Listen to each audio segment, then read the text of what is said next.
Hey man, I got that new TMX Thrustmaster wheel. It's going down. Xbox One? I can't wait to play when I get home. You'll let me play? Yeah, I mean, after I play first. Yeah. You know, I'll race it for it. Well, I have a hand.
Hello everybody and welcome to the 9th round of the FSR PRO Championship, sponsored by Thrustmaster. Once again, we are here in France at the Manicourt circuit, and today I will be joined in the commentary booth by Cody Blanton. Welcome.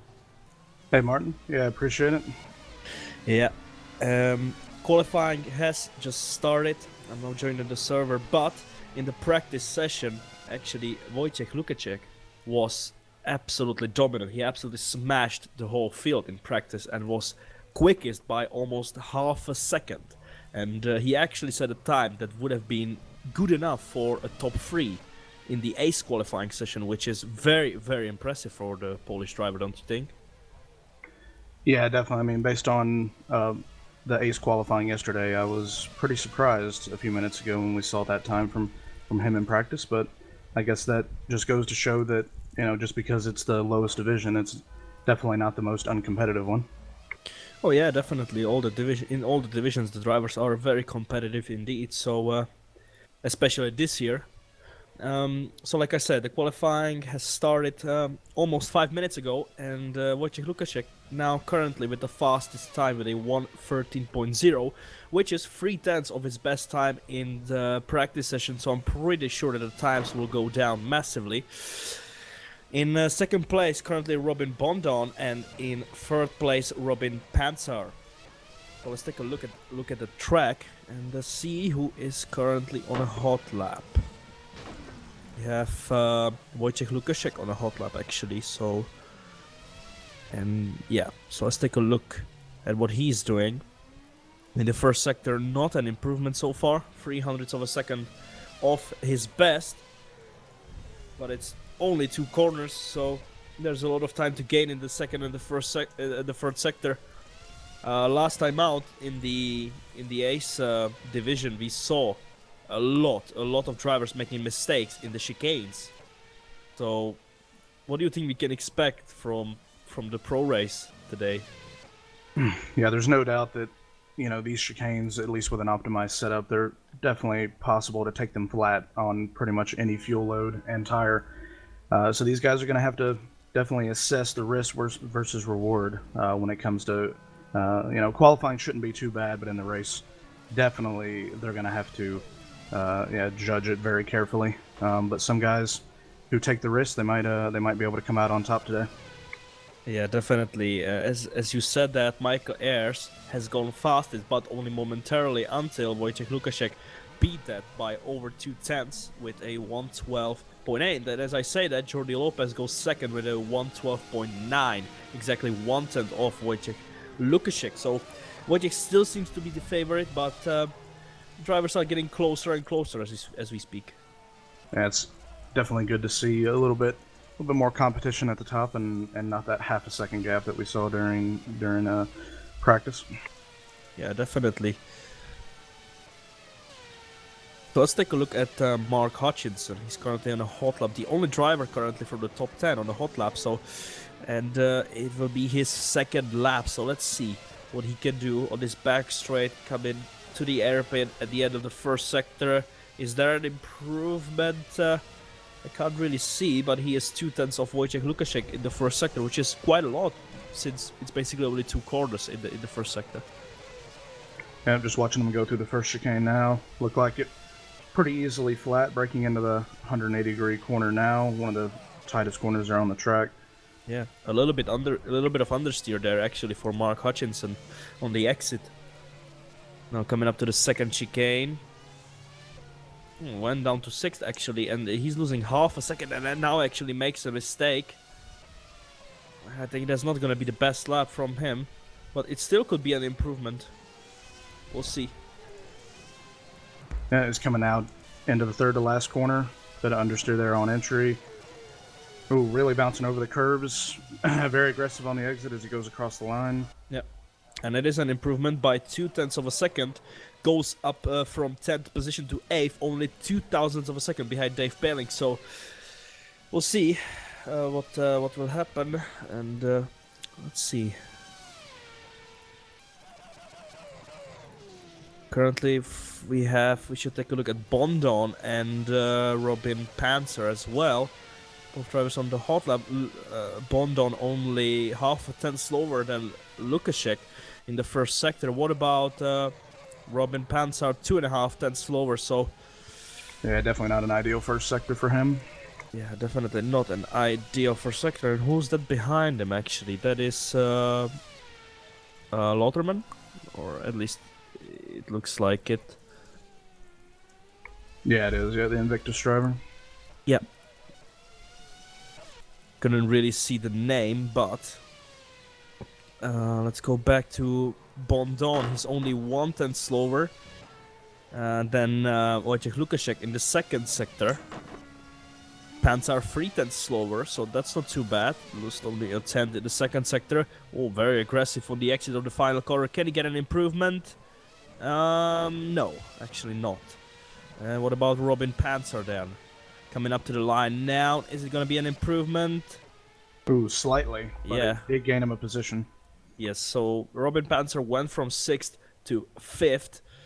And yeah, pretty close to the other drivers. Only 3.5 tenths of pole. And he lost the majority of it in the first sector. Pretty much like 80% of it. So there is definitely, I think, a lot of room of improvement for Robin. We'll see. Yeah, as it is with most tracks, you know, it's always so difficult to hook up all 3 sectors. You know, there's so many, you know, ifs, ands, and buts when it comes to getting that perfect lap together. And, you know, I'm sure all these guys are going to go out in the second half of qualifying here looking to, you know, find a few improvements. Yeah, and we actually talked about it in the ace race, that this track, you know, driving on it is pretty easy, but driving on the limit is extremely difficult. Do you share that opinion? Yeah, especially the fact that there aren't any paved runoff areas anywhere. You know, that just adds kind of exponentially to the challenge. Like I was saying before, with the risk versus reward, even during qualifying, sure, the cars light on fuel. It's easier to control in those chicanes, but you're also carrying more speed into those corners. So it just, you know, it adds yeah, another element there. Yeah, now let's take a look at Matthew Tucson. He's currently in 11th place, which is not bad at all for him. In the first sector, he's almost 3 tenths slower than Lukaszek. So let's see. Oh, big lockup into the hairpin there. Very, very big lockup, but doesn't seem like he lost too much time. He has some traffic ahead of him. That is Vicentievich. Actually, now coming up to the second chicane at the end of the second sector, he's 7 tenths slower than Wojciech Lukaszek, which still would be an improvement, but I don't think it's the best lap from him so far. Yeah, as we're watching now, he's going into the third to last corner. A little bit of a lockup on the inside right. Trying to get the line right. Ooh, and that was very interesting line through that corner, and it looked like maybe off track as well before the line. Yeah, but it doesn't really matter anyway, since the lap was 3.5 tenths slower than his PB, so... But still, an 11th place is still pretty decent, I have to say. What about the other drivers now? Still not anybody from the top 10 on a hot lap, which is interesting to see. But actually, as I said, Ed Hutchinson is going to start a hot lap, as will Dave Paling. So let's watch these two. So what can Mark Hutchinson do this time around? It is his third hot lap. Microphone for muted. Dave Paling, it is his third hot lap as Microphone well, I believe. activated. Or his second, maybe. Not really sure about that, but anyway. And for Mark Hutchinson, it is an improvement of 0.07 of a second. Still 1.5 tenths off Wojciech Lukaszek in the first sector. What about Dave Paling then?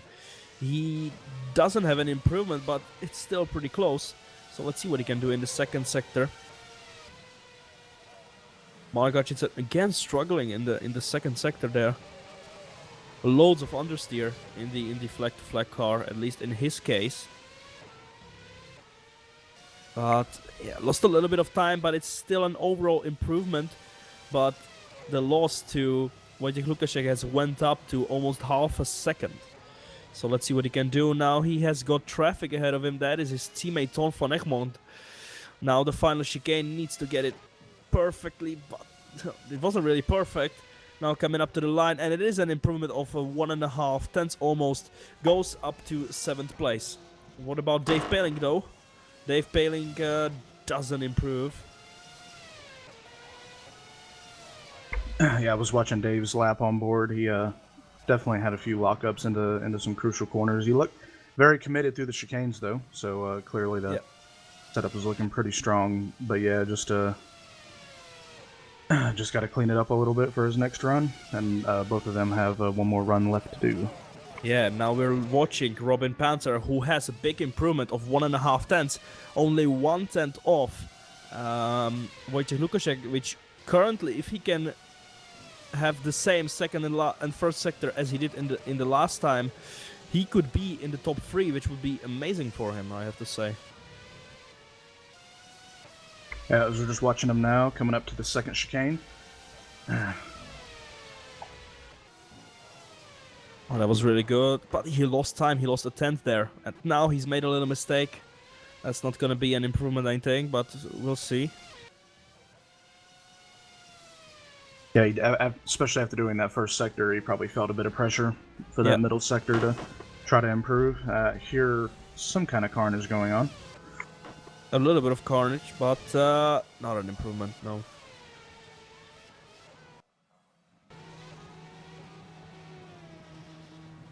So, I'm sorry if you hear any background noise right now. I hope not. Let's see now. Dave Paling actually now down to 10th place even. Let's see who is on a hot lap. It is Robin Bondon actually on a hot lap. Not an improvement so far in the first sector. Let's see what he can do at the rest of the lap. Went a little bit wide there, touched the grass. You don't want to do that. Now coming up to the second chicane at the end of the second sector. Is it going to be an improvement? No, lost even more time, and he would have to have an absolute alien final sector to get any sort of improvement on his lap time. But let's see. Not too bad. A little bit of oversteer on the exit. Oh, that was very good. That was very good. Really good. And it is an improvement of 1/10 actually. And that puts him up into 3rd place. But there is a lot of time to find for Robin Bondon. He could maybe even challenge for pole position if he can get a perfect lap. But now we have Wojciech Lukaszek on a hot lap. He's currently sitting on a provisional pole And by this is 1/10. his final run. And it is his final run indeed, with almost 3.5 minutes to go in the session. So the time is running down quickly, and in the first sector a half of a tenth of an improvement. So pretty good first sector from him. Let's see if he can improve any further. That was very good chicane, a big lock up into this left-hander. I don't think that'll hurt him too much, though. Looked like he still got out the power. Yeah. He didn't miss the apex or anything, so I don't think it lost him any time whatsoever. Now the second chicane, also perfect, and gained even more time, but runs a little bit wide, misses the apex. Now a little bit of oversteer on the exit. That's not going to help his lap time at all. He gained a little bit of time in the second sector, only about a 100. But let's see what he can do. More oversteer, and I don't think that's going to be an improvement. No. Yeah, I'm sure that was disappointing for Wojciech there. He was definitely on for a pretty good lap. Oh, he definitely was. And now I'm watching Cameron Roger actually only 4/10 off in the second sector. I believe that is his first hot lap. Pretty light actually, with not many minutes to go. Now he has Ton van Egmond ahead of him. He moves out of the way very nicely. Now needs to get the... Oh, that was a big jump over the curb, now across the line, and it is invalidated, I think, the lap time, which is a shame. So 2 minutes to go. Yeah, it looks like we have everybody going out here, just preparing for their last runs. Yeah, now we have Hutchinson and Ton van Egmond in 6th and 7th respectively. For Mark Hutchinson, it is a bit of an improvement in the first sector, still 1/10 off. And for Ton van Egmond, it is not an improvement at all. Actually, he's almost 2/10 slower than his PB. So let's take a look at what Mark Hutchinson can do. Coming up to the second chicane at the end of the second sector. There has a little bit of traffic ahead. Oh, nearly clips the... Oh, yeah. He ran a little bit wide at the second chicane, nearly clipped the gravel there, which unsettled the car, and he ran wide into the next right-hander and gave up instantly. And what about Ton van Egmond?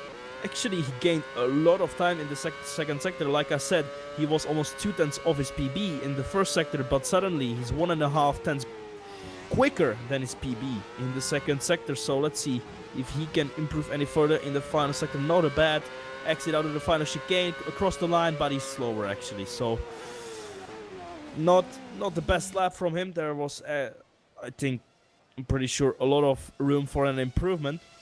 And right on board with Dave Paling now. He's set 2 personal bests. He's coming up to the final chicane now. Oh yeah. Needs to get it right. It was okay.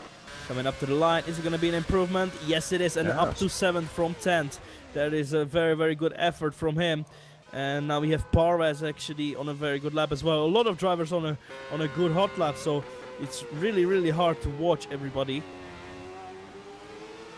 We have Parvez, we have Gerlof de Vries, who's on an improvement. Parvez on an improvement. Then we have Robin Bondon, but he makes a mistake, and that is game over for him. And for Robin Panzer as well. And now we also have Michael Ayers on a hot lap. A lot of stuff going on. And let's take a look now. Gerlof de Vries coming up to the line, and it is a big improvement up into 7th place. Now we have Aris Parvez coming up to the line. Is it going to be an improvement anyway? Yes, it is, and up to 8th place. So a lot of drivers improving. Big accident there at the final chicane by Rainier in 19th place. Looked like he was actually going to be on for a better lap.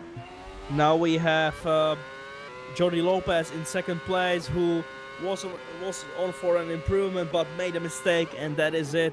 That is game over. We still have Michael Ayers on the track, the only person from the top 10 that can actually do something. He had a big oversteer moment at the end of the first sector, but it's still an improvement of over 1/10 of a second, but ran wide at the next right-hander. Let's see if it's still going to be an improvement. He could jump up into second place if he can keep it together, but it's gonna be very difficult to do. Another oversteer moment, and I don't think it's going to be an improvement at all. That is a big shame. And he is not happy with that. Oh, he is not happy at all. There were a lot of drivers that potentially could have gotten pole, but it is in the end Wojciech Lukaszek on pole position with a 1:12.8, which is actually slower than what he did in practice. So it must have been a pretty perfect lap from him in the practice session. Then we have Jordi Lopez, who will be starting from second, Robin Bondon from third, Ayers from fourth place, Panzer and Egmond on row 3 in 5th and 6th respectively. Gerlof de Vries in 7th, Parves in 8th, Dave Penning in 9th, and Mark Hutchinson rounding out the top 10. So I think we're going to run a little ad, for a short ad, and we will be back pretty soon for the warm-up session.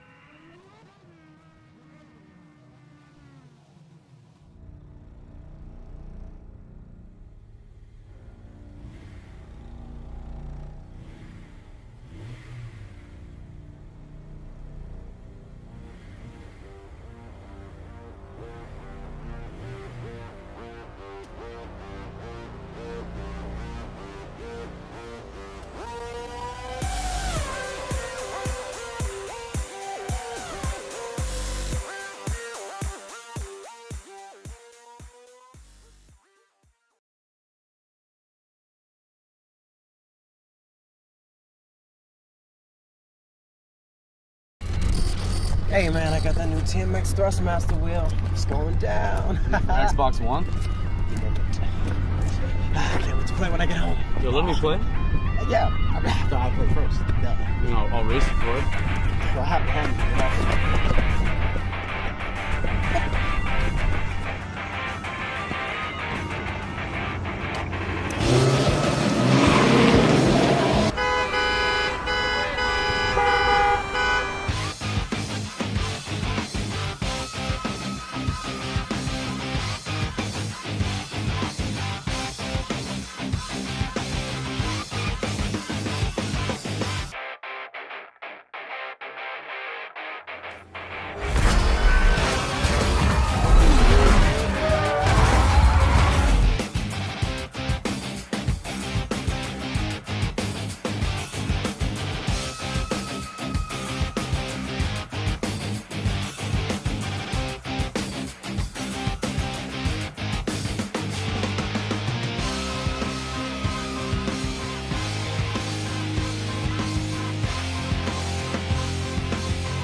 So welcome back everybody. We're here in the warm-up session. The qualifying has ended just a few minutes ago with Wojciech Lukaszek on pole position. He dominated the practice session and in the end won in the qualifying, where it was actually much closer than it was in the practice session, which is good to see for the race.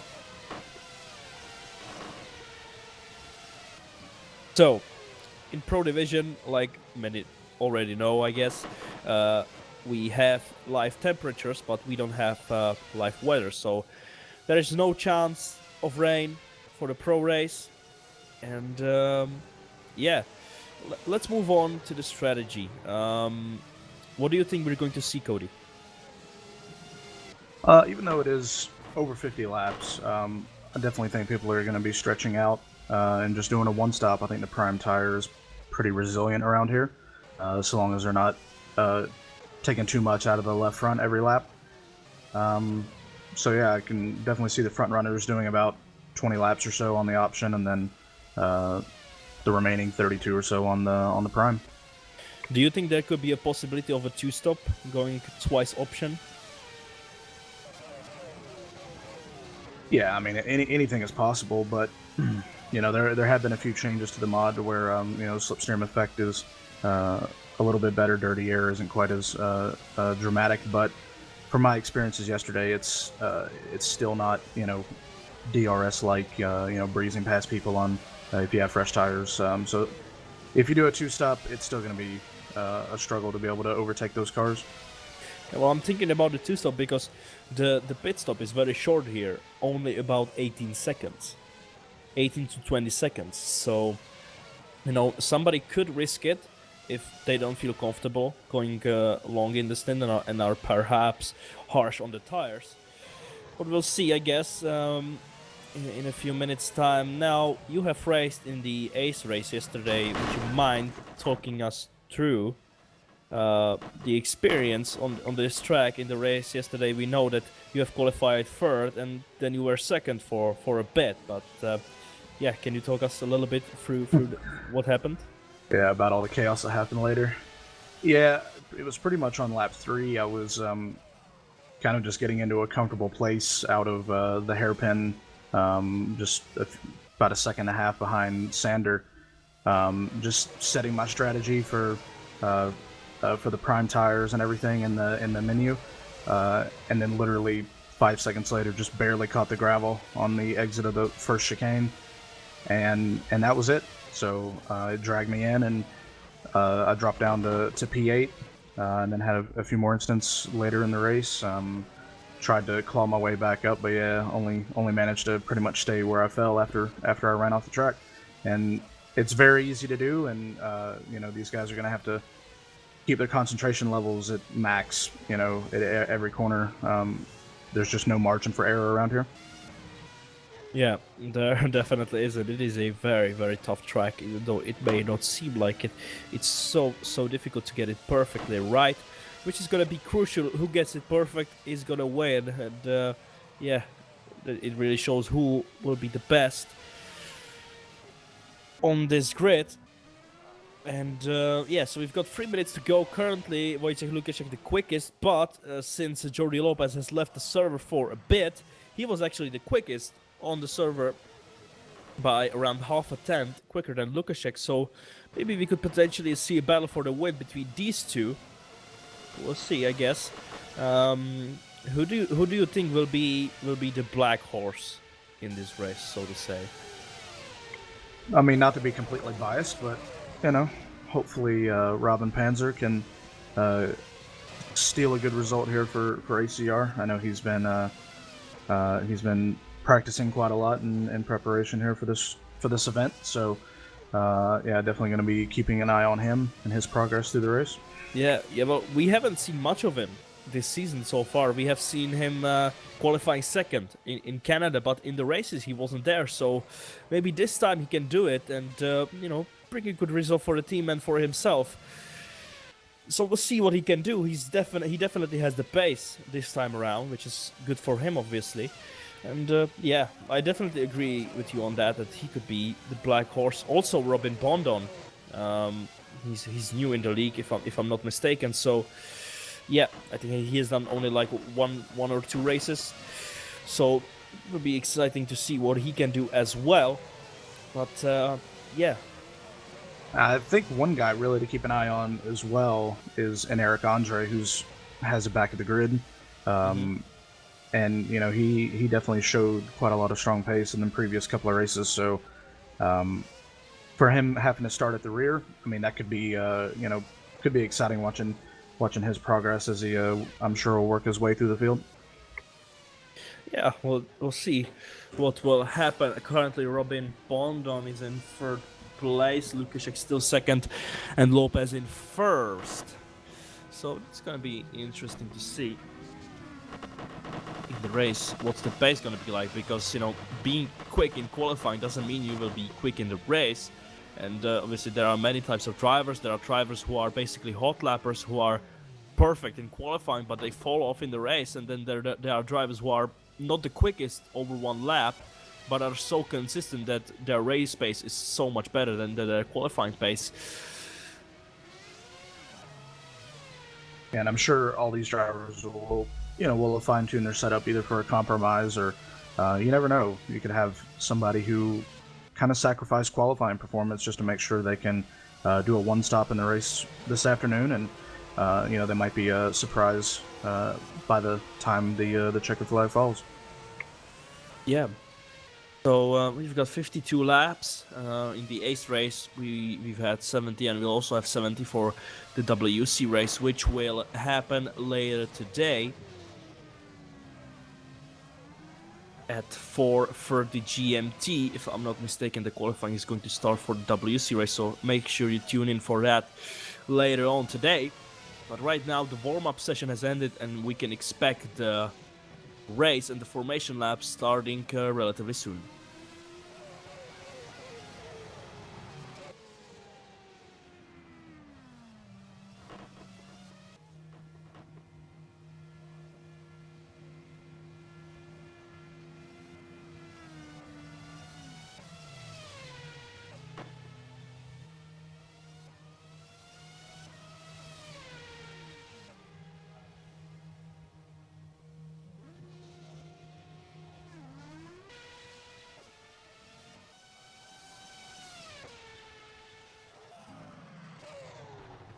Okay, here we go. The race or the formation lap should start very, very shortly.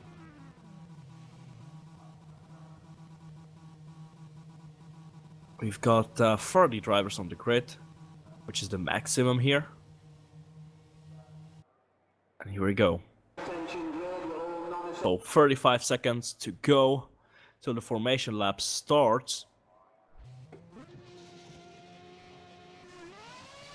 And apart from a few drivers maybe doing some practice starts here, I think you'll see drivers getting on the grid pretty late with the ambient temperature so high. Hopefully we don't see any issues with radiators and overheating, but I think there's maybe a good chance if somebody got it wrong, we could see some smoke screens here at the start. Yeah, we saw a little bit of smoke coming out of certain drivers' cars in the Ace race yesterday, so it'll be interesting to see, because I think the ambient temperature is higher than it was in the Ace race yesterday. So the formation lap has just started, and Cody, do you mind taking us through the grid? No problem. All right, so on pole position for Go Speed, we have Wojciech Lukaszek. In second place, Jordi Lopez for Netrex. Robin Bondon in third. For Drillers, we have Michael Ayers, P4 for Flag to Flag. Robin Panzar, fifth for ACR. Tom Van Egmond in sixth for Flag to Flag. Girl After Freeze in seventh. Flag to Flag as well. It's pretty much a train here, Flag to Flag, with Harris Parvez in eighth. Dave Paling in the second Go Speed car in ninth. Mark Hutchinson, another Flag to Flag in 10th. Got Matthew Tucson in 11th, so that's pretty good for him. 12th we have Lorenzo, not sure how to pronounce his last name. Uchidi, okay. P13 we have Eugene Van Laugrenberg for ACR main team. Let's see, we have Naranjan Kumar in P14. P15 Unai Sola. P16 Peter Schultz. P17. Oh, and it looks like we can finish it. Yeah, we're gonna have a restart here. But P17 we have Diego Doko. P18 Michael Maida. P19 Rainier Beger. Vergeer. The hair. Okay. P20, we have Shargil Riaz. P21, Mihajlo Vicentovic. P22, Balaz Galiar. Isn't that right? Interesting names. P23, we have Will Barnes. P24, Tank Applegate. P25, Cameron Roger. P26, Jackie Lauderman. 27th is Ivan Leonov. 28th is Jeffrey Fournier. 29th, we have Johan Hart and for drillers, and P30 and Eric Andre for drillers. Both of those guys had back of the grids, and I'm sure they will be looking forward to moving up. Yeah, so it's going to be interesting to see what they can do on the back of the grid. There are a lot of penalties for the back of the grid. I think there's like 5 to 6 drivers even that go the back of the grid. I see that yeah.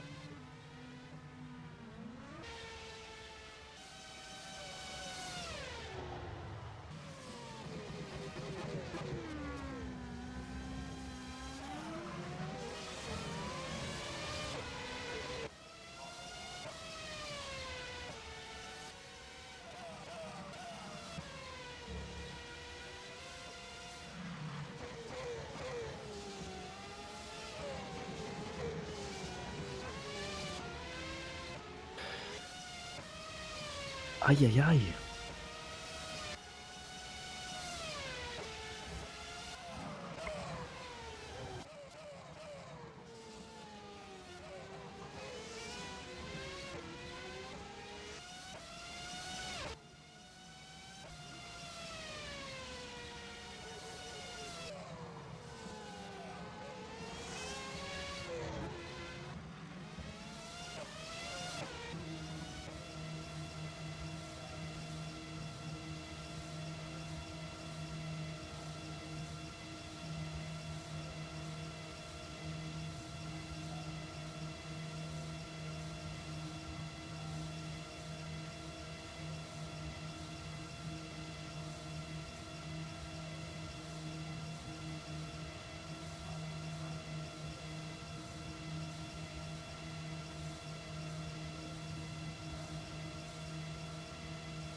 Ay, ay, ay. Why do I have to go through this shit?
I'm not reading.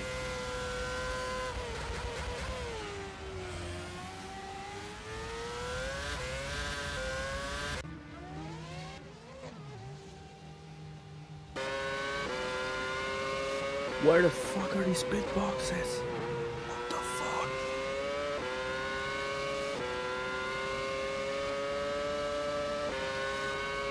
Cody, Yeah. the pit boxes are absolutely wrong. We're live.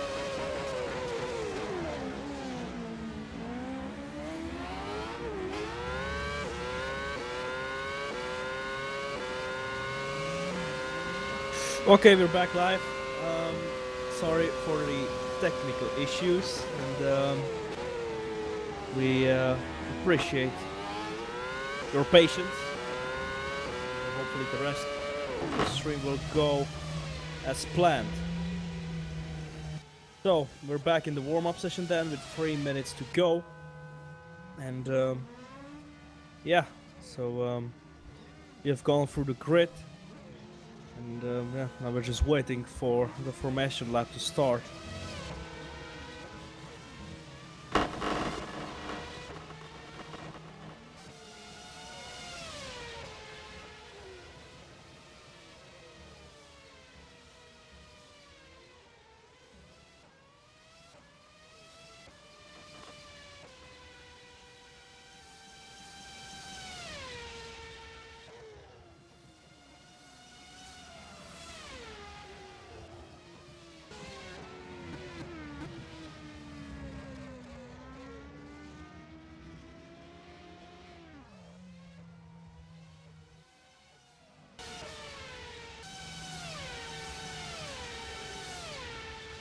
Well, here we go then. The race is about to start, or at least the formation lap. So yeah, now we're gonna wait for the drivers to line up on the grid, and then we're gonna move on with the formation lap and hopefully start the race without any sort of technical issues. And it looks like in the meantime we had a nice little graphical update to our stream. Did we? Yeah, we're on DX11 now Oh, with okay. George. Oh, okay. So now the people can enjoy some nice graphics then. With the DX11 update on rFactor 2, which is still in the beta phase, if I'm not mistaken. And yeah, the formation lap has started then. Like we have said a few minutes ago, Lukaszek is starting from pole position with Lopez in second, Bondon and Ayres on row 2, Panzer Egmont on row 3, De Vries, Parves on row 4, Paling and Hutchinson rounding out the top 10. So it will be interesting to see when the tires update to the correct compound. We could see which drivers will start on the prime tires, and it actually could be beneficial to start on the primes. Yeah, if I was outside the top 10, that's definitely what I would be starting on. Yeah, definitely, because the difference between these tires is very, very small, and when these drivers pit for new primes, you're gonna be quicker, much quicker on the a little bit worn primes, but with much less fuel. So you're gonna be quicker, and then you're gonna enjoy some options in the last 20 laps or so. So it definitely could be beneficial. We'll see.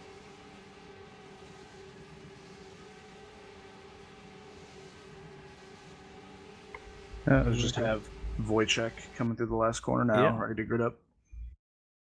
Exactly.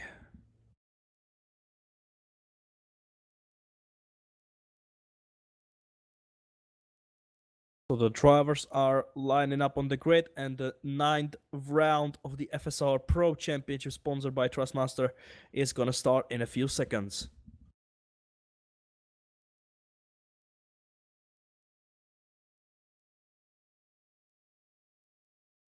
And we're restarting the warm-up again. Yeah, George crashed, I think. Oh yeah, he did.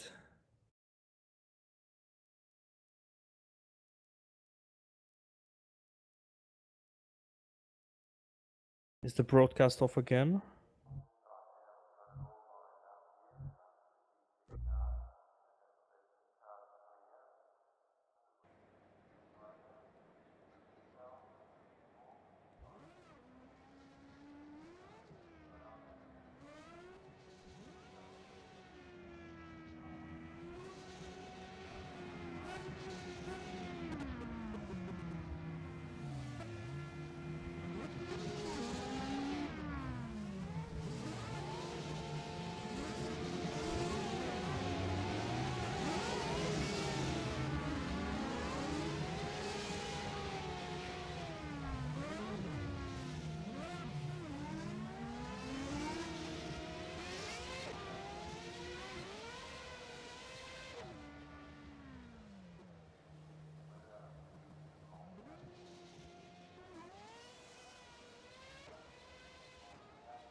approaching grid. Will all non-essential personnel leave the grid now?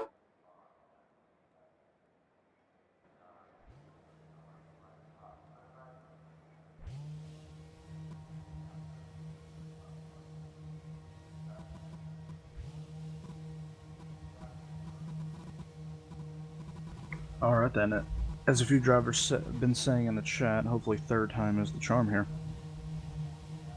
Okay, so we're still live then. And we should have a screen running up again. So the formation lap for the third time in this race. So hopefully this time, third time lucky, it's gonna go all right. And yeah, I don't really know what to talk about at this point, because I think we've said everything that was needed. Yeah, I guess the only thing I noticed is Tank Applegate is, I guess, electing to, since he's still in the garage, I guess he's electing to start from the pit lane here today. Yeah. Which in the end, I don't think is, you know, a bad option, because, you know, it's going to be very, very tight in the first sector on lap 1 with 30 drivers on the grid. And yeah, it could be beneficial, but you could also start lose by that, but we'll see.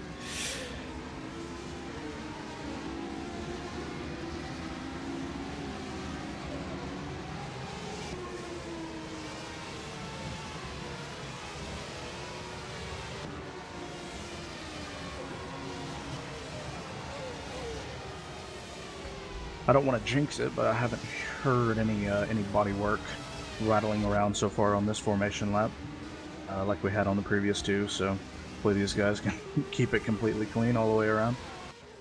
Yeah. Hopefully they can. Oh, yeah, you jinxed it. And the server is lagging a little bit, from what I'm hearing from the drivers. Everybody agreed. Okay, well, that's not ideal, because with when the drivers are lagging, it's very, very tough to predict who is where and stuff. But the drivers are lined up on the grid already, so that was a quick formation lap actually. So once again, the 9th round of the FSR Pro Championship here at Manicourt should start in a few seconds.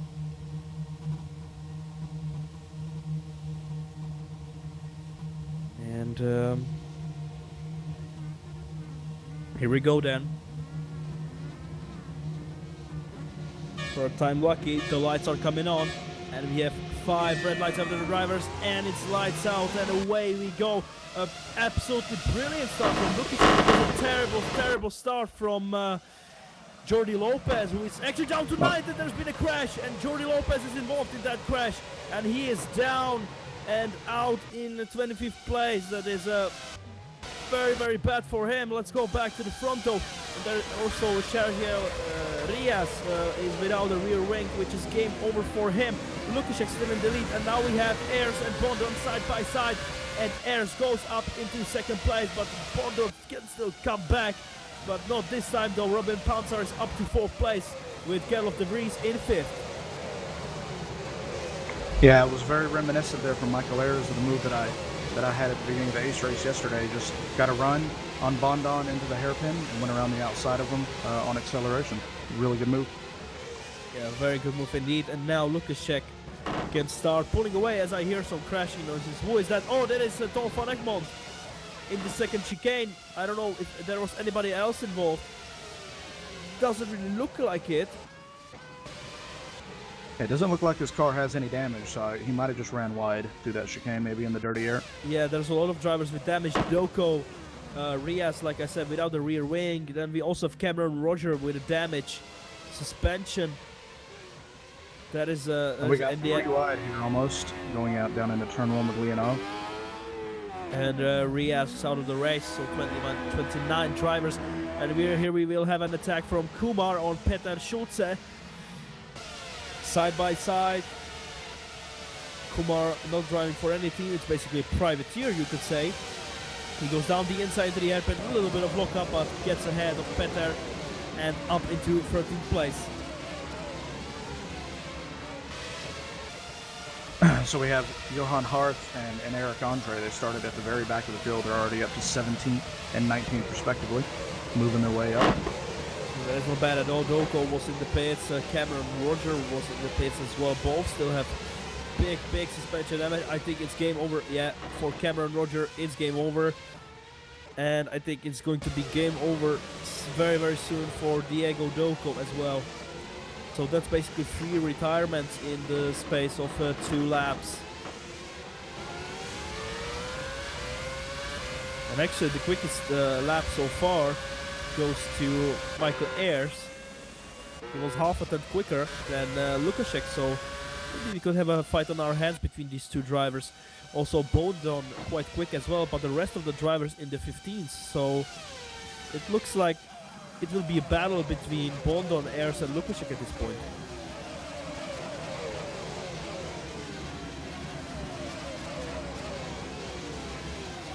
So we got Peter Schulze trying to make a move into the hairpin, going down the inside. He's side by side. It looks like he has made that move stick. Yes, indeed, and Kumar has also gone up to 12th place in front of Matt Houston, who is on the primes. Having a little bit of trouble there. And I think Schulze was actually defending from Sola there.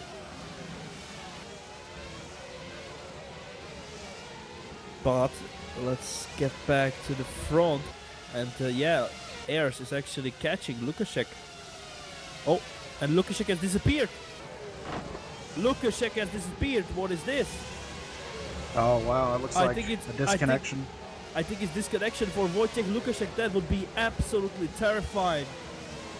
And absolutely terrible for him. And I think it is. And it is a disconnection for Wojciech Lukaszek. That is an absolute disaster. Dominant in practice. Got pole position by a 10th. Led right from the start. And now he has a disconnection. So that means Michael Ayers is in the lead of the French Grand Prix. Ahead of Robin Bondon and Robin Panzer in third. Wow, it's just so unfortunate. That is very unfortunate indeed.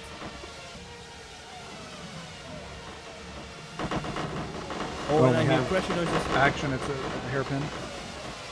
Oh, I see. Oh, and there is Will Bournes and Fournier as well involved. I'll take a quick look at what happened. And Johan Hart actually out of the race as well, as is, I think, Tan Applegate. He's in trouble as well. As is, yeah, like I said, Will Bournes, and I think that's game over for him. It is. That's race over for Will Bournes. And yeah, so we have many retirements on this lap. Fournier, Hart, and Barnes out. And now Lotterman makes a mistake in the second chicane and loses a part of his front wing. And it's game over for him as well. Yeah, it looked like he had massive suspension damage as a result of that. Yeah, definitely. So a lot of action going on. So Michael Ayers still in the lead, 1.8 seconds. The gap is stabilized between himself and Bondon. And we have Robin Panzer, who is losing a little bit of time.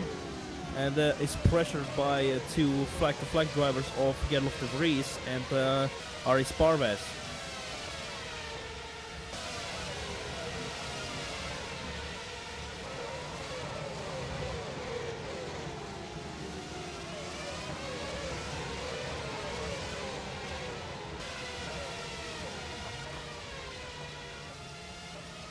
And Jordi Lopez in more trouble without a front wing.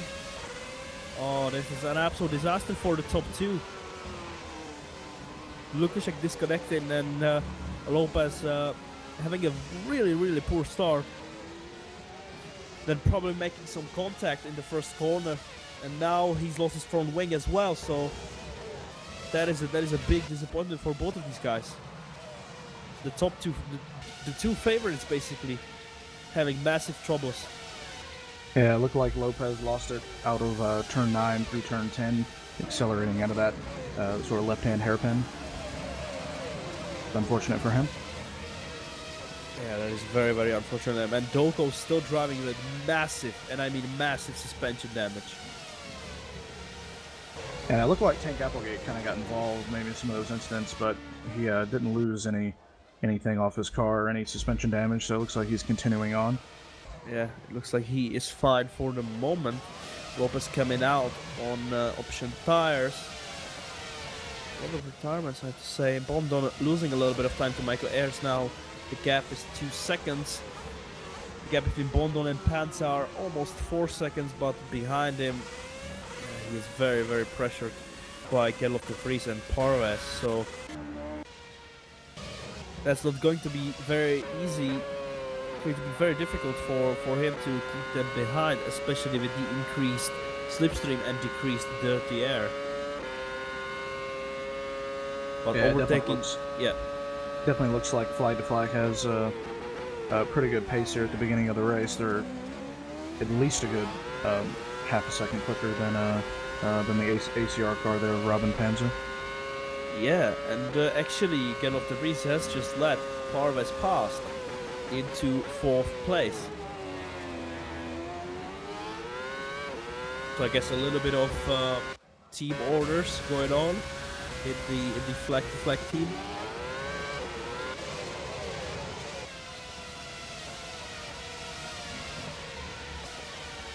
Yeah, maybe Gerloff just thought that he'd be better off if Parves could have a shot at Blanton. Maybe something that I guess to make a real life connection, maybe Force India should have thought of in the last Grand Prix. Probably they should have. And yeah, Ayers still increasing the gap. The gap has gone up to 2.5 seconds. Ayers still with the fastest lap of the race, 1:14.1, which is quite competitive, I have to say.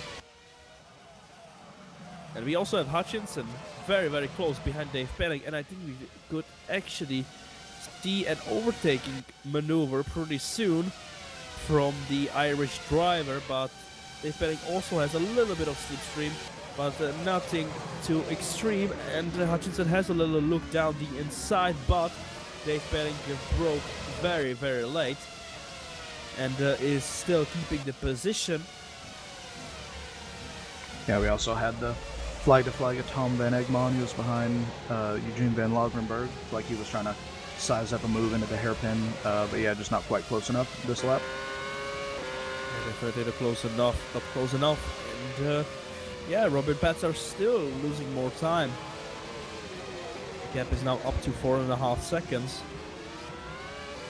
and Parves is closing in slowly. Oh, he actually had a little bit of lag now, I think, and also actually Gerloff de Vries and Dave Penning going side by side. What happened there? And Dave Penning goes for it down the inside, breaks very late in it, and now Gerloff de Vries and both side by side into the chicane. Whoa, what a fantastic maneuver from Dave Penning there. Wow, I have no idea how somebody didn't end up in the tire wall on the exit of that chicane. That was amazing driving that they both didn't go off. Yeah, and Hutchinson actually went for an attempt on Gerloff de Vries down into turn 1, but he was too far behind, and I hear more crashing noises, and that is Kumar from 10th place, I believe.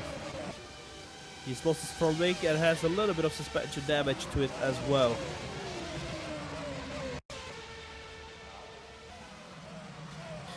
That's interesting. I don't know exactly what happened there. For that Dave Penning would have a shot at overtaking Gerloff de Vries. I don't know exactly what happened there, but the overtake has been done and dusted.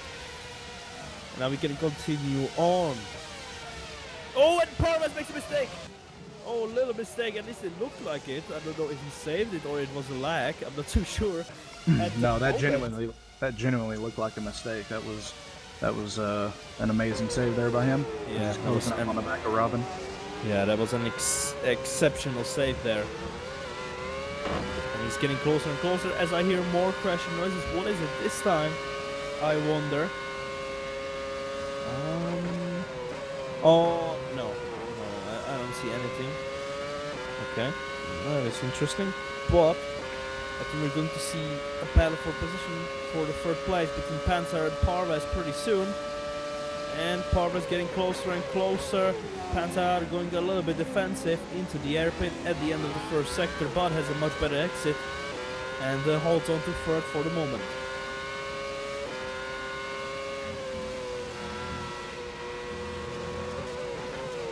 Yeah, I'm not sure if all the drivers are going to be missing it, but I'm actually missing that 100-meter braking board into the chicane as we have an Eric Andre making a pass on Peter Schulze. So I wonder if missing that braking board might just cause drivers to miss their braking points. Oh yeah, well, could very well be. Well, the braking points or the braking marks that these drivers have, if they lose it, it's very, very difficult to adjust, but I'm pretty sure these guys are good enough to get on with it if they lose their braking points. So Michael Ayre still increasing the gap now almost 4 seconds. Blanton increasing the gap to Panzer, the gap almost 6 seconds now. Parva is still pressuring Panzer, but he has done a little mistake, lost a little bit of time there, but nothing too extreme. And Gerlof de Vries still pressuring Dave Paling in 5th place, as is Tom van Engmond pressuring Eugene van Logerberg, and he's going for it down the inside. Oh, he's back. Rear end's backed out, or stepped out a little bit, should I say, and Eugene van Logerberg has actually done a mistake, and now Lucchini has gone past and into 9th place, and he wasn't really happy about that. Yeah, it looked like Eugene sort of saw Van Egmond at the last moment there and just kind of opened the steering and ran wide, and then kind of snapped out. And into the wall. And that is a huge suspension damage, and I think that's game over for Eugene van Logenberg. Yeah, that is a big shame. That's a shame, man. He was having a good race up to that point. Yeah, he definitely was. He made that mistake. Don't exactly know what happened there. That looked very, very weird. And now Eric Andre pressuring Matt Houston in 11 there. Very, very close. And now Eric Andre actually, his rear ends stepped out quite a lot. Big oversteer moment. And both on the prime tires, so... And like we said, Eugene van Logenberg out of the race, as is Niranjan Kumar out of the race.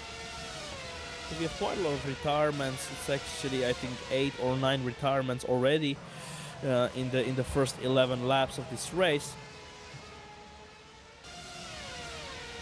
Yeah, and of course, as the tires start to wear here, especially for these option tire runners, they're really going to have to start. Thinking about lifting through these chicanes, or otherwise they might have some problems coming their way. Yeah. So it looks like that Panzer is pulling away a little bit from Haris Parvaz, so that's definitely good for him. And here we see Mark Hutchinson pressuring Gerlof de Vries as Dave Penning is pulling away from him and actually catching Parvaz a little bit. It's going to be interesting between the two teammates from flag to flag, the Dutch team. And I will say, it's definitely very good pace from Michael Ayres. He's definitely lapping about half a second quicker than anyone at the moment. So I'm sure he's going to want to just keep that up until the end of the first stint. Yeah, he had the same pace, or even a little bit better pace than Lukaszek had. So he definitely has the pace. And now let's take a look. Hutchinson going down the inside on Gerlof de Vries into the airpin, and Gerlof made it very, very easy. Yeah, not really too much of a surprise there. Teammates racing each other, so we got Mark Hutchinson up to 6th place.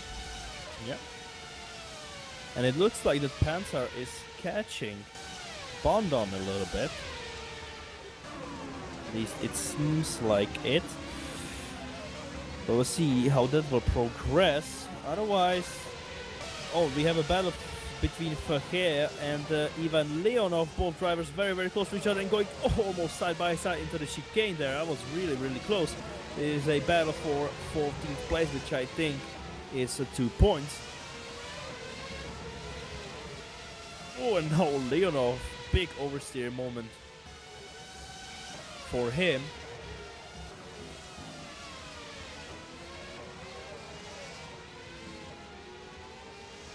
It looks like Michael Ayres either dropped off pace-wise or made a mistake on that last lap, as actually Dave Paling had the quickest lap last time around. and I can see a pit light on Air's car. I know that the game does it automatically a few laps before the pit stop, but I think it's still too early. Yeah, I'd be very surprised if he hit it this early, unless like I you said, think during he's qualifying. running. I think he's running very low on fuel, which Yeah. which would explain why he is so quick at this stage. Yeah, that would definitely explain his pace. But I don't know. I'm still somewhat skeptical of a two-stop working here today. But you know, Yeah. if you have the pace and you're out front and leading like he is, it actually opens up that opportunity for sure.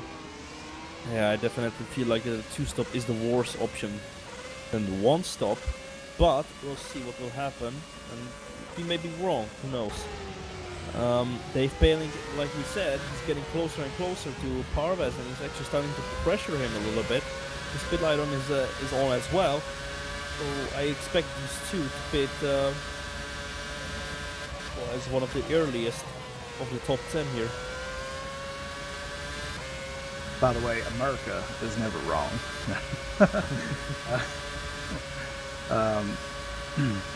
So yeah, looks like we don't really have a whole lot going on at the moment. Dave Paling very close to the back of Parvez. Oh, Lucidi and Gerlof de Vries very close between these two.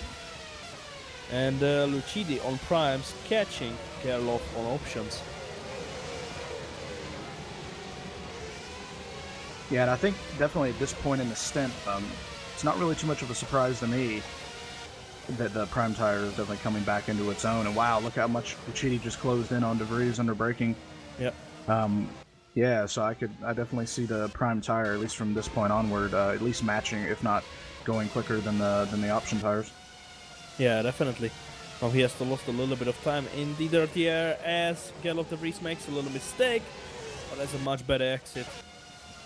Thanks to running a little bit wider there. Get on the power earlier. And I heard some crashing noises. And that is Ivan Leonov, I think. A quick look in the replay. I think it's the second chicane. Yeah, he clipped the inside curb on the entry to the second chicane. That was the noise that we heard. So Leonov down to 15th place. Has Mike Almeida right behind him in 16th. And we have Lopez in 19th place, so yeah, not going very good for him. Yeah, I'm sure at this point, Jordy is, you know, just gonna try to keep it clean, do consistent laps, and just try to finish just as high as he can. You know, when you're running last, just there's not a whole lot to fight for, but you know, as we see, the attrition rate is already very high, and we're only 15 laps into the race, so. You know, you never know what might come later on. Yep, the gap has quite stabilized between Ayers and Blanton, but Dave Paling actually in the pits at the end of lap 16. It's very soon, and we have some. Oh yeah, that's a lap car, and also Sola into the pits. Well, that's very soon. That's very soon. Paling going into the primes, and Sola staying on the options. So definitely a two-stop for Sola. So I think we quite underestimated the amount of two-stoppers in this race, which is surprising actually. Yeah, I'm gonna definitely guess that Paling isn't gonna try to do the remainder of the race as he makes a move on an Eric Andre into the hairpin, a little bit of contact on the exit, but looks like he got that done pretty cleanly. Oh, he's still coming back, and Eric Andre is coming back, but that was quite dangerous, but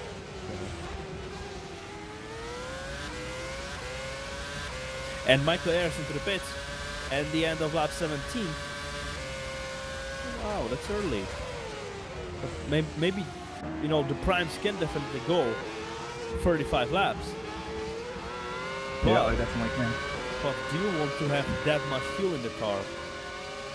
That is the question. And Bondon into the pits as well, going for the primes as well. I mean, do you want to have a 35 laps of fuel that's like 110 liters? That is quite a lot. Van Egmond into the pits as well, and he's going on another set of options, so clearly a 2-stop for him. Definitely, and has Matt Tucson right ahead of him, who's now up into 10th place, but he hasn't stopped yet. So. How about that? We have an ACR car leading with Robin Panzer. Oh yeah, well that's good. And we have Parves right behind him. The gap is still pretty much the same, a little bit under 1 second, and Hutchinson very, very close to Parves. As Michael Ayers with already 1 pit stop is very, very close to the leading group, which is very, very interesting. That could actually help Bondon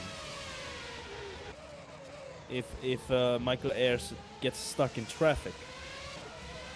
Yeah, because I mean, I think as we saw demonstrated in Ace yesterday, I mean, I remember the leading duo at least going 22, 23 laps on a set of options here. So, yeah, I think there's a decent chance that Ayers could get held up if these guys do stretch their options for at least another 4 or 5 laps.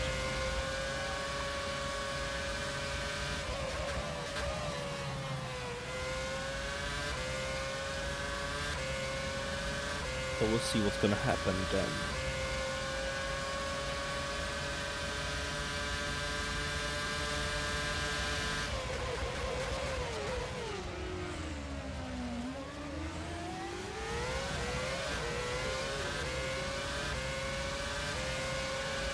So interestingly, we have Vicentovic in the pits, and he was on the prime, and he only went to lap 18. Now he's going on to a set of options. So I think it's definitely a 2-stop for him. And Jordi Lopez as well, going on to another set of options. Okay, well that's a 2nd stop then already. For another options, that's quite interesting. Yeah, I'm thinking maybe in the heat of it, he hold on, as we got Hutchinson and Parves into pits. It's gonna come out sooner. It is Parves. Not by much. Yeah, it's pretty much just status quo the way they went into the pits. Yeah. So now we'll see what Robin can do. I'm pretty sure he's gonna pit soon as well. In the next, I think in the next 2 laps or so. We'll see. We have Lucidi right behind Gallop the Prix, but it's obviously quicker now on the primes, but made a little mistake in the hairpin, so not much you can do there. He's gonna have to wait for a lap or 2. And we also have Schulze right behind Matthew Houston. I think both haven't stopped yet. We also have a nice train of Kea, Sola, and Leonov. As Van Egmond actually just came out of the pits again, he lost his front wing. Yeah, and he's smoking. But should be fine for the moment. And what about Robin Panther? He's still going on to lap 21.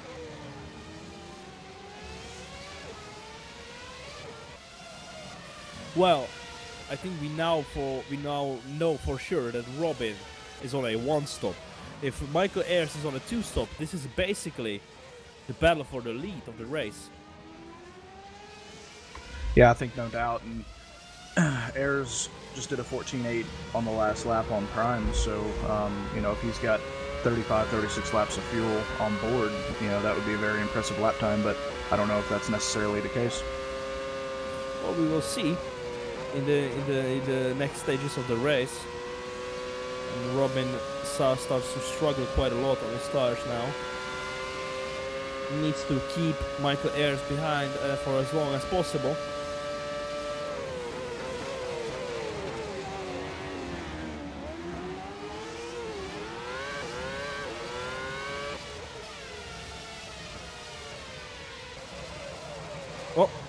Oh, mistake from Gallop de Vries. Into the wall he goes. What has happened there? I think it's the second chicane once again. Yeah, and he definitely has suspension damage here. Oh, yeah, he clipped the inside curb on the left-hand side. In the middle of the chicane, and that sent him into the wall and he's into the pits. But it is a scheduled pit stop, so It's all good for him. And Michael Ayers, Robin Panther still on the track, and now Michael Ayers is gonna start to pressure him. And he tries to go around the outside. Is it gonna work? There's a little bit of contact. And the Robin, oh, more contact, and that actually sends, yeah, I don't know, I'm not too sure there. Yeah, it looked to me like Robin just got back on the power, and when he did, he had to correct a bit of a moment, and then that just kind of sent him into Ayers, who was still beside him as they exited the hairpin. That's definitely going to help Robin, but it's not going to help Ayers, as Robin Blanton has closed the gap now to 3.5 seconds. I'm going to take a quick look and see what exactly happened there.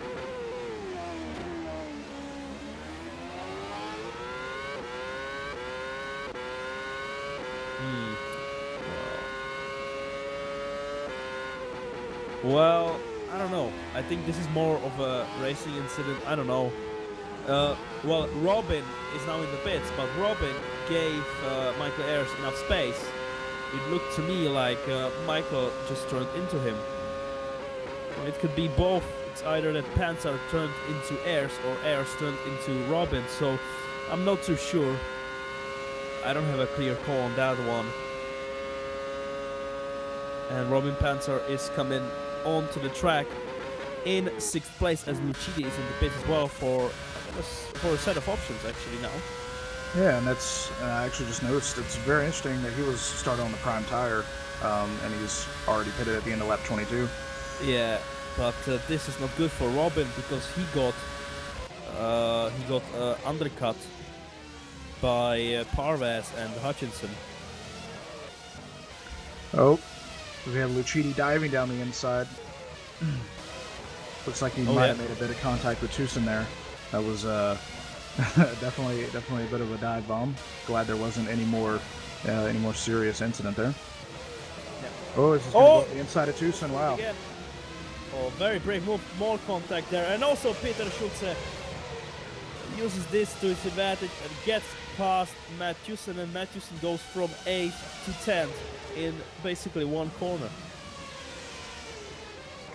Yeah, Lucidi came out of the pits on those fresh options, and he was just he was just on fire. He wanted to get those moves done, kind of no matter what corner it was. Yeah, and Eric Andre into the pits for a set of options. He started on the primes. So now the top 5 is settled. They have all pitted. And so Robin Panther has lost by staying out on the track, which is interesting to note. So Michael Ayers is in 1st, Bondon is in 2nd, Parvez has moved up to 3rd, Hutchinson moved up to 4th, and Panther from 3rd moved down to 5th. Yeah, I think Robin is definitely on that one stop, like you mentioned earlier.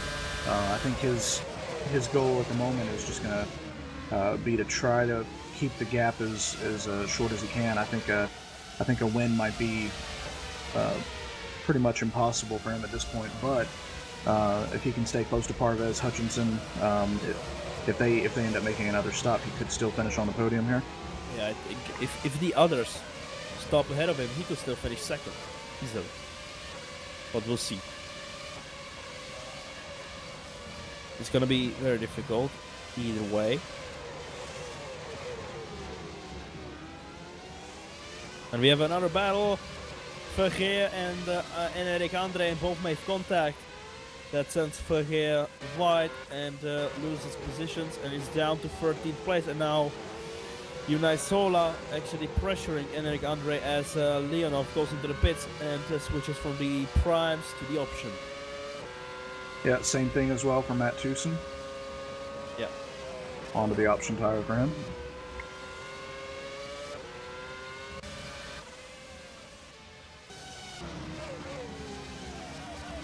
So a lot of the drivers opting for a 2-stop. That is, like I said, interesting to see. I expected more and more people going for a 1-stop, but yeah, it is what it is, and yeah, looks like that the commentators are not always right. Yeah, no doubt about that. I will say though, the pace that is being demonstrated by the top 4 right now definitely seems to me like they're on a 2-stop strategy, and will most likely go back to the option tire for a probably a 15 lap stint right at the end. Yeah, looks like it, because they're all pulling away from Robin, so definitely looks like a two-stop for them. Because the tires don't make any difference on this track, it's only the fuel that makes the difference. And if Panzer is fueled up to go to the end and the others are fueled up to go to lap, I don't know, for another like 12 laps, that makes a massive, massive difference.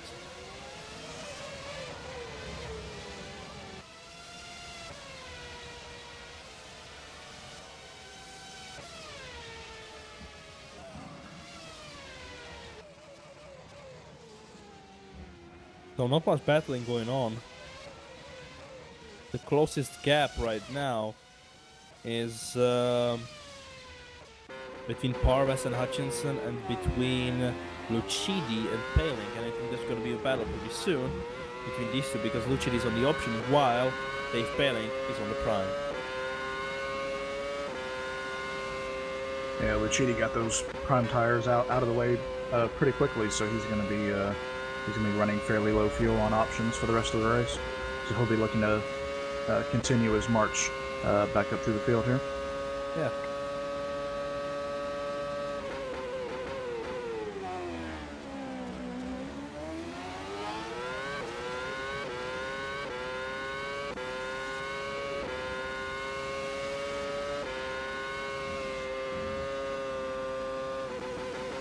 So Lucidi lost a little bit of time to Dave Paling, which is interesting to see. While Hutchinson has closed the gap to Parves, it's down to 5/10 now. So we should keep an eye on both of these battles, because they're the only battles right now on the track. I really don't want to put a commentator's curse on anyone, but after the first 10 or 15 laps, everybody seemed to settle down here and gotten into a pretty good rhythm. So hopefully all these drivers can bring it home here today. Yep.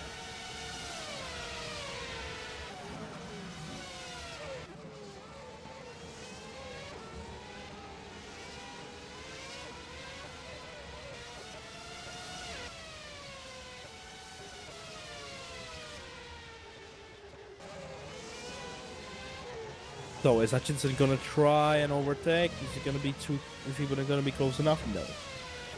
Not at all. I'm keeping an eye here on Lucidi. He doesn't really look like, once he's gotten within about a second and a half, like he's really been able to make a whole lot of inroads on Dave Paling. Although I'm sure he is trying as hard as he possibly can. Yeah, now we have also Enric Andre catching Peter Schulze. It's fight for 8th place right behind Lucidi and Paling.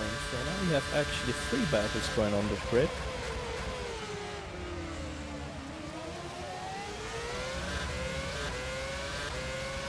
And Eric Andre is actually the quickest car on the track at the moment. Well, that's interesting. Peter Schulze runs a little bit wide, will get a better exit.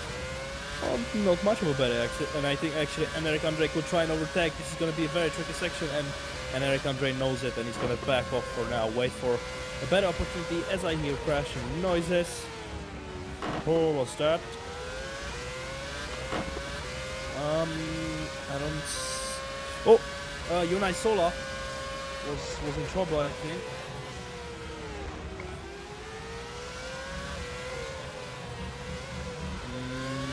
Doesn't look like it. Oh, he only had an oversteer moment there. Okay. So I don't know who exactly was that. Looks like Lucidi lost an end plate, so I think he might have had a moment, damaged his car. Oh, are the There's drivers also lagging again? several. Or am I lagging? Oh, I am lagging. Okay. Yeah. Yeah, everything looks fine on my end. Yeah, okay. I'm lagging for a little bit. Yeah, it should be. Yeah, it's fine now, okay? Was for a brief second. I've had these issues in the WC race in Hockenheim, and I disconnected thanks to that, so hopefully it doesn't happen today as well, but let's not talk about that. talk about the race that we have right in front of our eyes, as Eric Andre is trying to put Petter Schütze more and more under pressure, and he's very, very close. He could try a dive down the inside into the penultimate corner. He's going for it. They are both side by side, and Eric Andre is up into 8th place. That was a great maneuver. Yeah, and I'm sure he'll be looking to close the gap on Lucidi, who, not sure if he'll be aware that he has damage, but Lucidi definitely struggling without the full front wing on his car. Yeah, he lost the end plate on the left-hand side and lost almost 4 seconds to Dave Paling, who is actually catching Robin Panzer a little bit. That is interesting. Yeah, I took a look at a replay of what happened to Lucidi, and it looked like maybe that lag spike actually did cause him to hit the inside curb on the first apex of the second chicane. Gerloff de Vries and Ivan Leonov fighting for 13th place. I think that was an actual overtake from Leonov there. Gerloff de Vries has suspension damage to his car, and I don't think he had that before. And he has Matt Houston right behind him on options.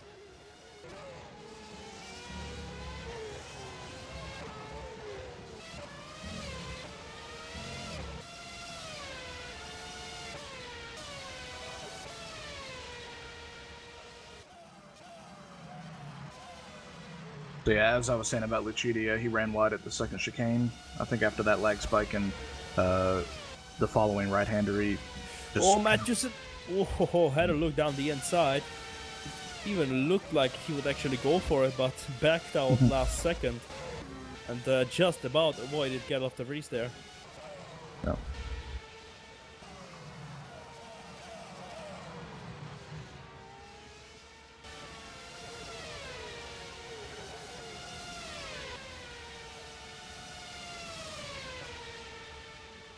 Well, as we have Tucson now trying to go down the inside at the hairpin.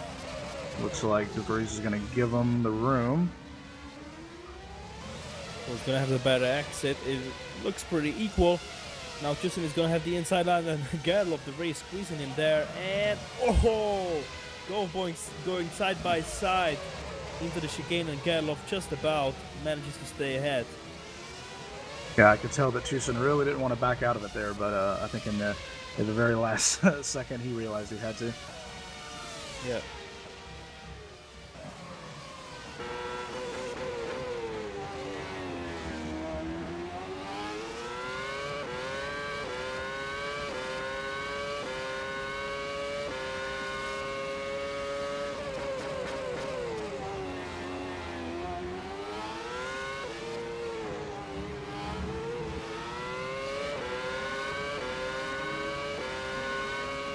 So let's see if Matt Houston can try and overtake this time around. He needs to have a very, very good exit. He needs to avoid the dirty air, which he has done perfectly. And he's very, very close. He could try and overtake down the inside into the airpin.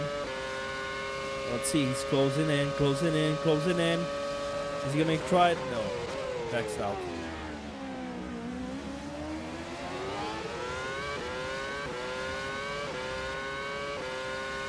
We also have a fight for 15 between Lopez and Ferreira. I think Lopez has just got past. Not too sure, but I think that's what happened. Yeah, Ferreira actually just came out of the pit lane on a new set of options, so looks like Lopez is making his life a little bit more difficult. Yeah. And Paling closer and closer to Panzer, and I'm very, very sure now that Air, Spondon, Parvez, Hutchinson and Paling also are on a two-stop strategy. I'm pretty sure. And now Paling is going for it down the inside on Robin Panzer. Robin gives him the room, and Paling goes up into 5th place. So it looks like that the two-stop is the way to go in this pro race. Yeah, it definitely seems like it. We'll have to wait and see what the pit stop delta is going to be, but the pit lane is very short here, so these guys going on to options aren't going to have to fuel up that much, so the pit stop should be very quickly, and they'll be right on the back of Robin Panzer here towards the end of the race. Yeah, the pit stop takes 20 seconds max, which is very, very short. So yeah, it looks like the two-stop is the way to go, but because Panther is already losing over 30 seconds to Michael Ayers, and even at this rate, he's gonna probably just come out in third place, but he's gonna have to defend hard against the two flag-to-flag drivers who are probably gonna go for a set of options.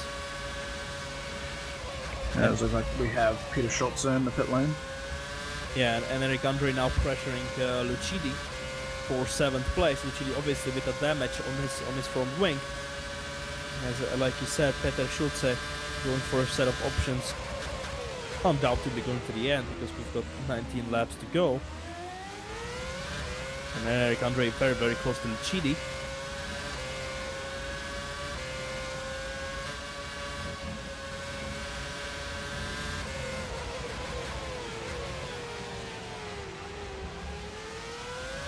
And we now have an attack from Matthewson on Gerlof de Vries. He's going for it down around the outside. He's going to try to switch back.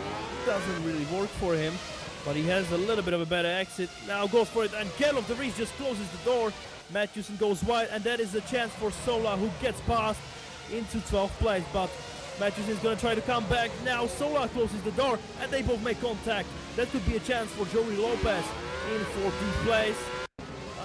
Doesn't look like he's gonna make any use of that, but Matthewson squeezed out wide 2 times in basically half a sector there.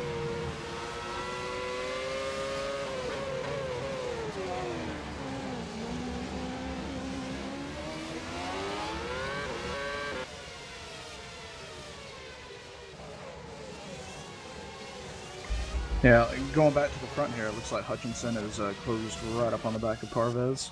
I'm sure those guys are going to be looking to make a pit stop, going to the options here pretty soon. Yep.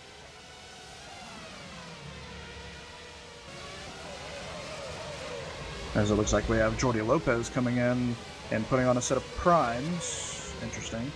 Looks Yeah, like he hasn't going been to go on to the the prime end. set. Oh yeah, that's right. So he's down in 18 and now actually needs to let that is Bond on. He needs to let him pass because he's a lap down.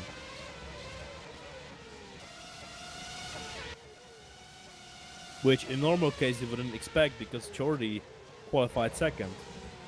But since Yeah, I from the was gonna start, say, yeah. that must have been a bit of a system shock. I guess not too dissimilar from my race yesterday. I was letting Sander Callis go through to lap me with about 6 laps to go. Even though I started and I was running in P2 at the beginning. Yeah, and now Eric Andre, he had a very, very good exit out of turn 2. Going around the outside of Lucidi and actually is already ahead before the hairpin. So nice job from him and up into 7th place for the Drillers Motorsports driver. And we have the leader, Michael Ayers, into the pits. Okay, so that's definitely a 2-stop. And he's gonna go for the options, yes. And he's gonna come out, I think, comfortably ahead of Parvez. Yeah.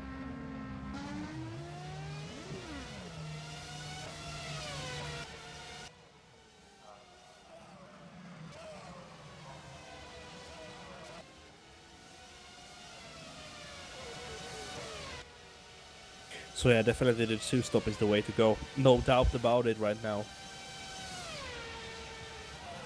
Yeah, we have Dave Paling for Ghost Speed. Also just made his final stop on another set of options. Yeah. Looks like he's just going to come out in a comfortable 8th place. Yeah.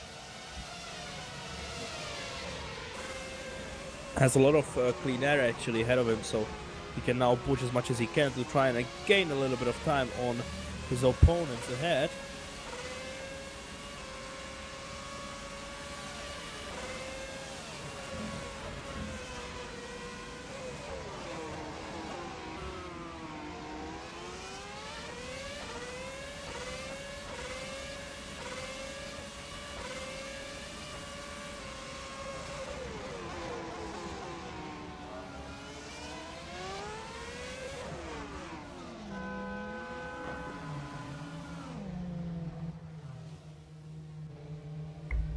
Alright, flag to flag guys, pitting again, Hutchinson and Parvez. Looks like it's just going to be pretty much a carbon copy of the previous pit stop. They both come out on options. Yeah, they're gonna come out comfortably ahead of Panzer, which just shows that the 2-stop is OP here. So Robin is gonna finish 5th at best, which is definitely not what he wanted, because he definitely had the pace to be on the podium, but the strategy call was not right. Yeah, and I'm definitely surprised by that. So good to learn. Good to learn that America maybe doesn't know everything. Oh, surprise! But the Czech Republic does, though. Clearly. Yeah, Yes. yeah. In certain, stuff. Well, SimRacing, absolutely 100%. All right, it looks like we have Robin Bondon in the pits, so he went a few laps longer. Although I think he's just going to comfortably come out in P2. Yeah. Which would be very, very good result for him, I have to say.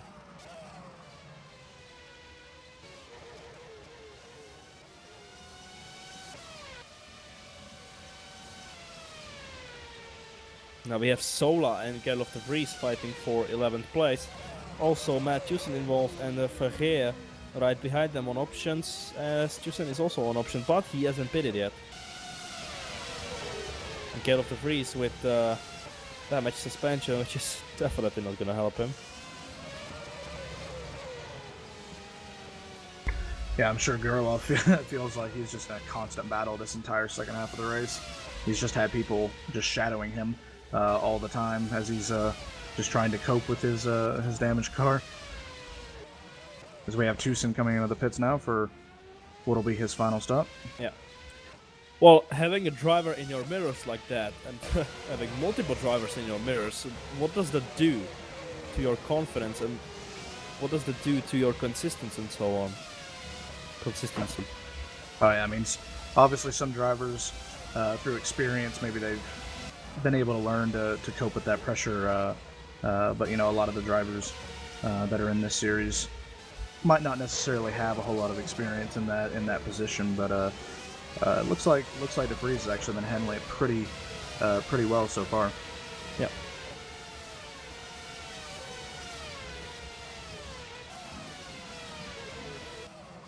And Lucchini is closing in on Robin Panzer.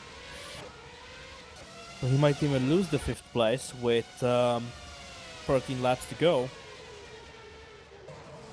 Or 12.5 if I want to be precise.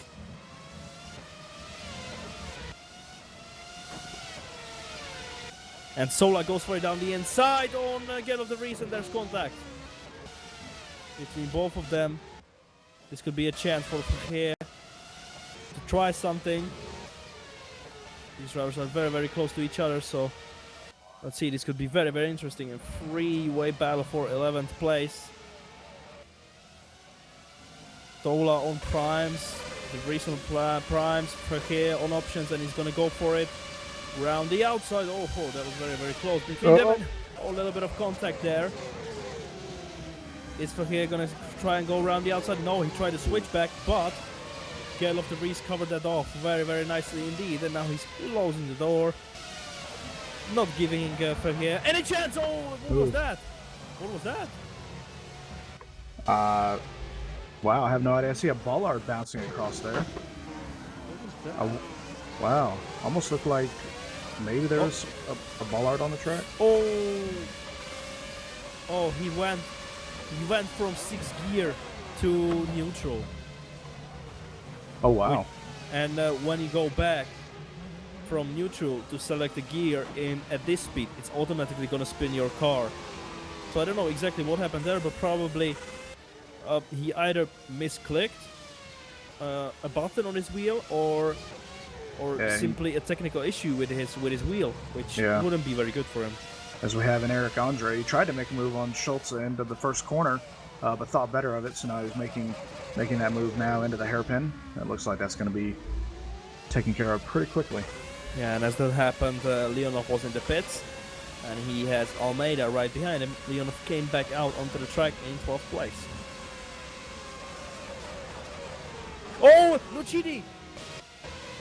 Spun and has gone round in the, I think it was again the second chicane, and he has lost now the end plate on the right hand side, so he's losing both end plates. Yeah, and it looks like he's got suspension damage as well, so he's most likely going to be making a stop here and going to have to repair the car.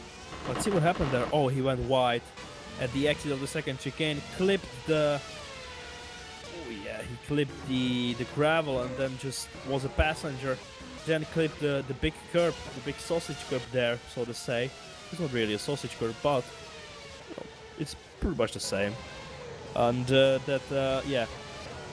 rolled his car around, lost the end plate, and now he went for repairs. He's gone for another set of primes, it seems like, and I don't really see the damage being repaired.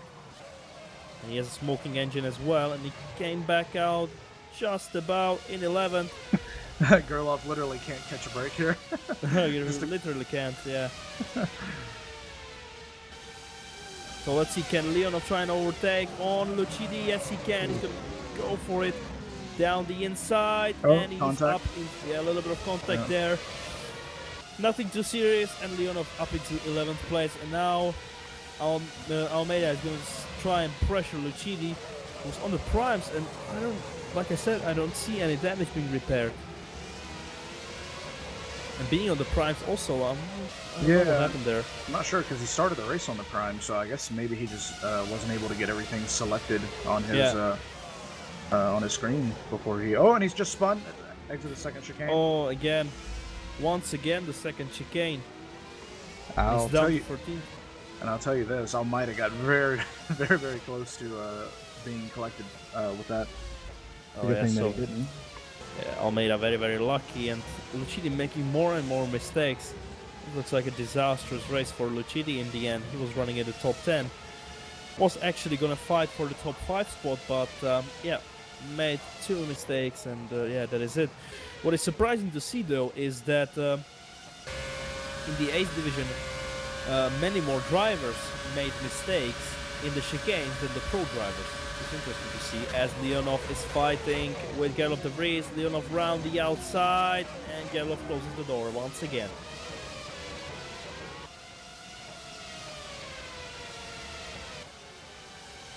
We've got 9 laps to go then. There's still quite a lot of battles going on the track. Yeah, Hutchinson has been sitting behind Parvez for I think what's been virtually the last 35 laps of this French Grand Prix here. So I wonder if. Okay, go on. I was gonna say I wonder if he actually will try to size up a move here on his teammate before the end of the race. We'll see.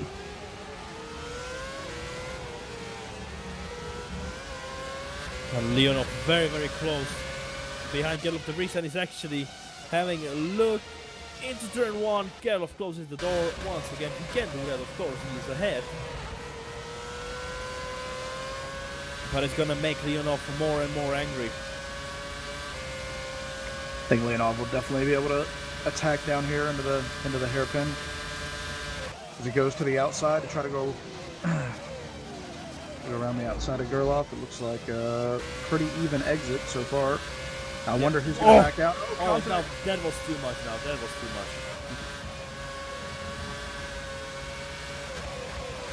I was going to say that Gerloff de Vries is absolutely excellent in defending, but this time he squeezed him too much. He didn't leave him any space. So he needs to be careful, otherwise he's gonna... No! Yeah, he's more and more mistakes. And very now raggedy. Leonov is gonna go for the switchback, and this could actually work for him. Gonna have to try to make a dive on de Vries here. He's gonna try. Now Gerloff is gonna go for the switchback. Side by side into the chicane, and Leonov nicely around the outside up into 10th place. That was a really good move to pull that off in contact. Now he has Almeida right behind him.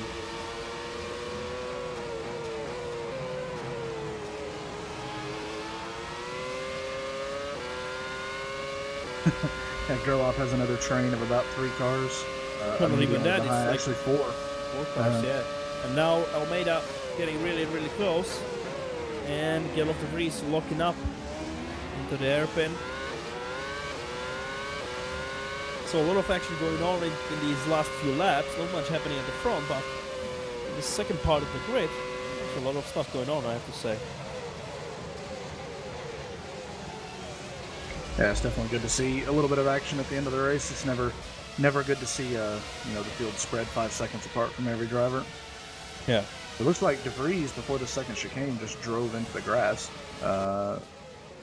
So maybe just kind of losing concentration a bit here towards the end. Yeah, and speaking of battles, this is actually the only battle we have right now on the grid. So, and it's a 5-way battle for 11th place. Now, Paguer was actually having a look down the inside on Lucidi. We have Lopez very, very close behind him, and we know that he is one of the quickest guys on the grid. So, I think we're going to see a little bit of action from him. Yeah, and we can already see that he's so close to Paguer. And oh, that was maybe even too close for comfort. And now we can see an overtake, but Vergeer also has slipstream, and he could actually try an overtake on Lucidi. Gonna try down inside, there's contact between Vergeer and Lopez. Oh, and also that is also Almeida taken out, and that is game over for Vergeer. Wow. Vergeer just got boosted into the back. Yeah, there's nothing that he could really do about it. Yeah. Well, Almeida continues, but he has suspension damage and also front wing damage. Now Lopez has a penalty and damage as well, and he has a 10-second stop and go, and he has 4 10-second stop and goes, which is probably the game's fault, I'm pretty sure. And someone should get that removed very quickly.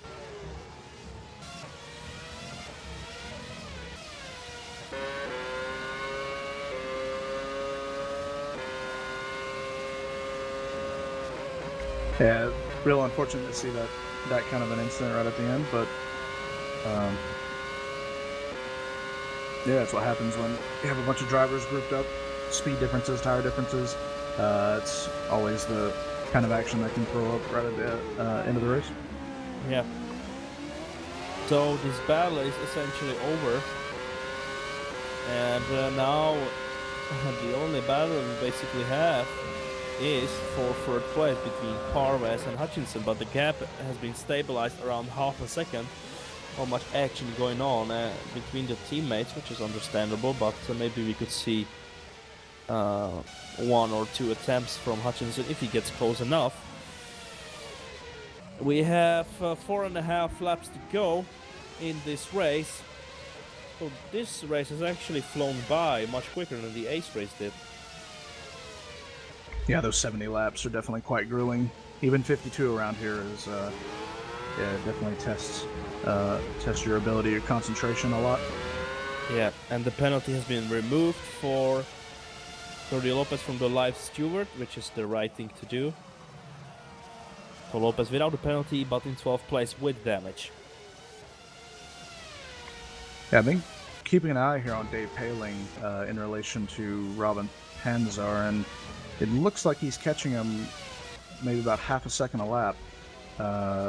There's about 3.5 seconds in it, so don't think he'll be able to catch him by the end, but I'm sure he's definitely going to try. Well, he was closer than he is now, but you know, maybe if he's catching him, he could try something. I'll take a look at the last lap time. Yeah, he was 4 tenths quicker than Panzar. So this could get interesting, but there's not many laps to go, only 3.5 laps, so I don't think Paling has enough time. He could maybe get the gap down to like 2 seconds or something like that, but I don't think he's going to be close enough. And even if he gets close enough, I don't think he's going to have enough time to actually try and overtake. So unless Robin makes a mistake, I think he's pretty safe in P5.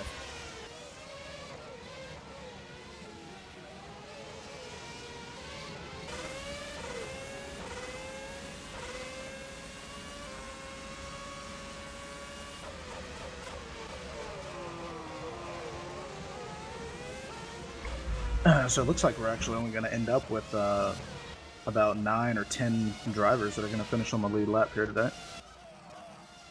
Yeah. Just shows you the incredible pace there at the front by Michael Ayers. Oh yeah, definitely.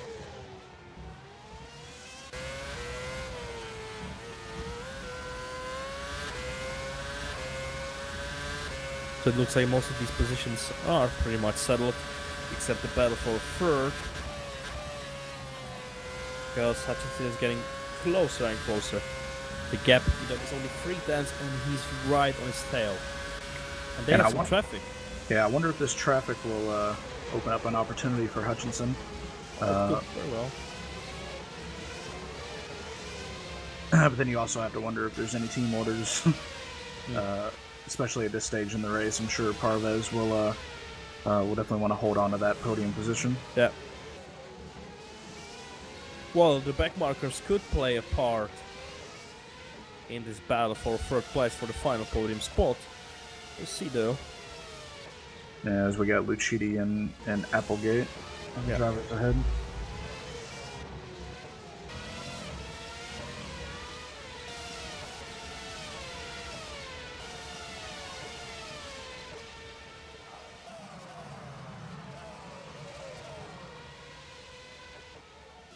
And as I mentioned Michael Ayers earlier, definitely a shout out to Robin Bondon too. He's definitely shown very good pace here today, and I'm sure he'll be very, very pleased with the result if he can hang on to it here for until the finish. Yeah, definitely. You know, we haven't talked about him too much, and we haven't seen him much, but he's in second, and he is still 8.5 seconds behind Ayers. So that is very, very, very impressive performance from the Drillers driver. Definitely a surprise for this race, and now we have, and I think these back markers are actually damaging Hutchinson's race, because due to Tank Applegate, Hutchinson has lost almost a second to Parvez. So I think the battle is essentially over as Michael Ayers has started the final lap of the race.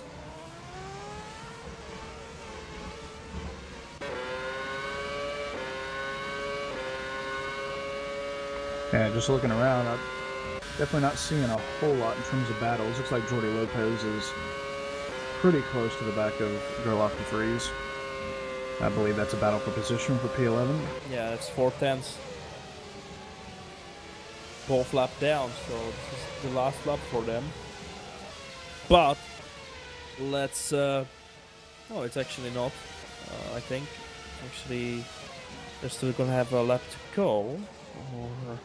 Well, Ayers is in front of them, so this will be their final lap. Okay, yeah, this will be the final lap for them. But let's take a look at the Ayers, who, of course, the disconnection of Lukaszek and the first lap incident of Lopez certainly helped him, but he has been untouchable today, and Michael Ayers wins the 9th round of the FSR Pro Championship here in France, Manicourt.